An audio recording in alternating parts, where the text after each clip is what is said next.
Kutoka nchini Misri, kikosi cha wekundu Msimbazi Simba kikiendelea kufanya mazoezi yake na mazoezi ambayo ya kujiweka sawa kuelekea katika mchezo wa kesho dhidi ya Al Masry, mchezo ambao unachezwa majira saa 1 kwa saa za Afrika ya Mashariki ya Tanzania kule. Mchezo huo utapigwa hapo, lakini kubwa kuliko kipindi kikosi cha wekundu Msimbazi Simba kikiendelea kufanya mazoezi katika dimba hili na huku wakiendelea kujiweka sawa, mchezaji wa zamani wa klabu ya wekundu Msimbazi Simba Albin Kramo, raia wa taifa la Ivory Coast, vile aliweza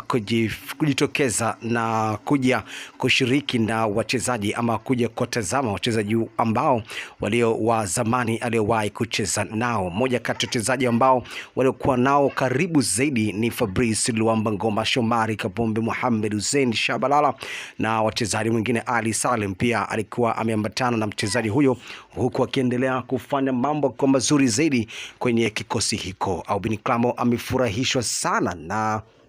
ujio wa kufika hapo katika mazoezi ya klabu ya wekundu Msimbazi Simba kwa ajili ya kuwatazama wachezaji wenzie na kuwapa hongera kile ambacho wanachoweza kukipambania kwa siku za hivi karibuni. Albin Kramo aliondoka kwenye viunga hivyo vya klabu ya wekundu Msimbazi Simba ni baada tu ya kuweza kupata majeraha ambayo ilikuwa kimkabili muda mrefu kweli, na Albin Kramo mpaka hivi sasa yuko huko nchini Misri, huko akicheza moja kati ya ligi ambayo iko daraja la kwanza inayoshiriki michuano hiyo ya ligi ndogo huko nchini Misri. Albin Kramo alifika hapo,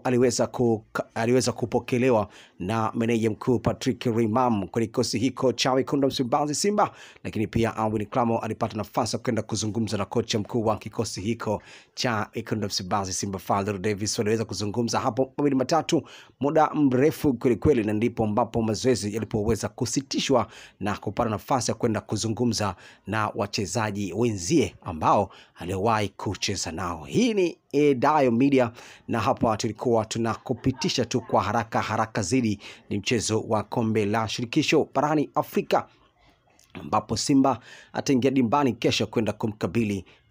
Al Masry katika mchezo huo wa robo finali mkondo wa kwanza. Mchezo utapigwa majira ya saa 1 kamili za saa za Afrika ya Mashariki na Kati. Kocha mkuu wa kikosi cha wekundu Msimbazi Simba Fadlu Davis amesema kwamba wao wamejipanga vizuri na wako tayari kabisa kwenda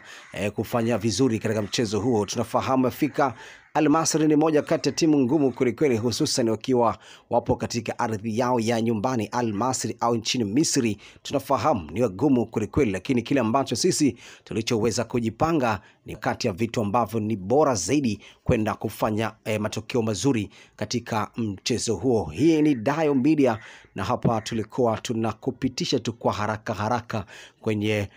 taarifa za michezo kuhusiana na klabu ya wekundu Msimbazi Simba kuweza kufanya mazoezi yake ya mwisho na huku wachezaji wote wakiwa wako vizuri kweli. Albin Kramo ni moja kati ya wachezaji ambao aliweza kuwatembelea wachezaji, lakini pia alipata bahati ya kukutana na Karabwa Chamwa pamoja na Charles Ahua. Wote hawa ni wa Ivory Coast, walizungumza mengi